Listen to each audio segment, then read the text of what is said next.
বিশিষ্ট ভায়োলিন বাদক মিনতি খাউণ্ডৰ দেহাৱসান ঘটিছে। মহানগৰীৰ ডাউনটাউন হাস্পাতালত শেষ নিশ্বাস ত্যাগ কৰে তেওঁ। বিগত 40 দিন ধৰি চিকিৎসাধীন হৈ আছিল তেওঁ। মৃত্যুৰ সময়ত প্ৰবীণ শিল্পীগৰাকীৰ বয়স আছিল 85 বছৰ। সংগীত নাটক একাডেমী অমৃত বঁটাৰে সন্মানিত হৈছিল মিনতি খাউণ্ড। শাস্ত্ৰীয় সংগীতৰ গুৰু হিচাপে তেওঁ জনপ্ৰিয় আছিল। আকাশবাণী গুৱাহাটী কেন্দ্ৰৰ বি হাই গ্ৰেডৰ শিল্পী আছিল মিনতি খাউণ্ড। প্ৰায় 1.5 মাহ ধৰি তেওঁ চিকিৎসাধীন হৈ আছিল বাৰ্ধক্যজনিত ৰোগত। আজি নিশাটো চিকিৎসালয়খনৰ মৰ্গতে ৰখা হ'ব তেখেতৰ নশ্বৰ দেহ। কাইলৈ নৱগ্ৰহ শ্মশানত শেষকৃত্য সম্পন্ন কৰা হ'ব শিল্পীগৰাকীৰ। নিশাৰ খবৰৰ প্ৰথমতে দিছোঁ এই দুখবৰটো। বিশিষ্ট ভায়োলিন বাদক মিনতি খাউণ্ডৰ দেহাৱসান ঘটিছে। আজি কিছু সময়ৰ পূৰ্বে ডাউনটাউন হাস্পাতালত শেষ নিশ্বাস ত্যাগ কৰিলে মিনতি খাউণ্ডে। বিগত 40 দিন ধৰি তেওঁ চিকিৎসাধীন হৈ আছিল। মৃত্যুৰ সময়ত প্ৰবীণ শিল্পীগৰাকীৰ বয়স আছিল 85 বছৰ।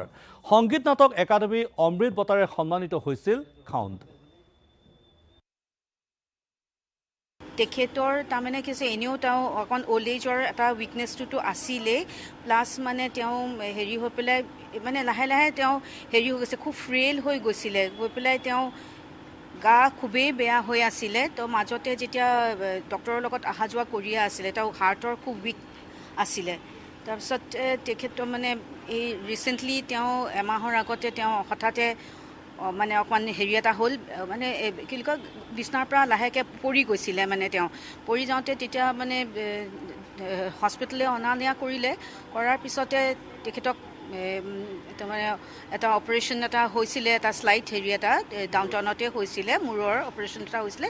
তাৰপিছৰ পৰা তেওঁ মাজে মাজে ভাল হৈছিলে, কিন্তু মানে ৰিকুভ কৰিব নোৱাৰিলে। তেখেত অলমষ্ট 9 ডিচেম্বৰৰ পৰাই আছিলে, অলমষ্ট 40 ডেজে হ'ল এতিয়া। আৰু বহুত দিনৰ পৰা গা বেয়া আছিলে, চাৰ্জাৰী কৰিব লগা হৈছিলে। আৰু কালি ভেণ্টিলেটৰত থোৱা গ'ল, তেতিয়াই আমি গম পাইছিলোঁ কি অলপ মানে বেয়া হয় আৰু। বাট আজি কাৰ্ডিয়েক এৰেষ্ট হৈ গ'ল, and then she passed away at 6:40 she passed. মোৰ আইতা হয়। মইতো বহুত বছৰেই পালোঁ, আজি তেখেত 29 বছৰেই হ'ব কি হোৱা।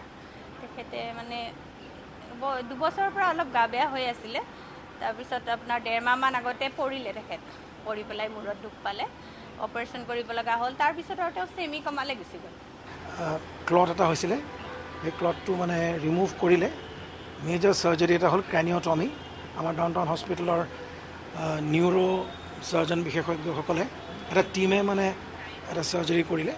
কৰাৰ পিছত চাৰ্জাৰীটো সফলে হৈছিলে, কিন্তু এই বয়সত আৰু মাৰ মানে বহুত বিভিন্ন ধৰণৰ কিছুমান কোমৰ্বিডিটিজ আছিলে, যাৰ বাবে এই মানে তেখেতৰ সুস্থতা বা তেখেতৰ যিটো মানে আগৰ চেঞ্চৰিয়াম বুলি কয়, সেইটো মানে ঘূৰি অহা অলপ দিগদাৰ আছিলে। কিন্তু তেখেতে এসপ্তাহমান চেঞ্চত আছিলে।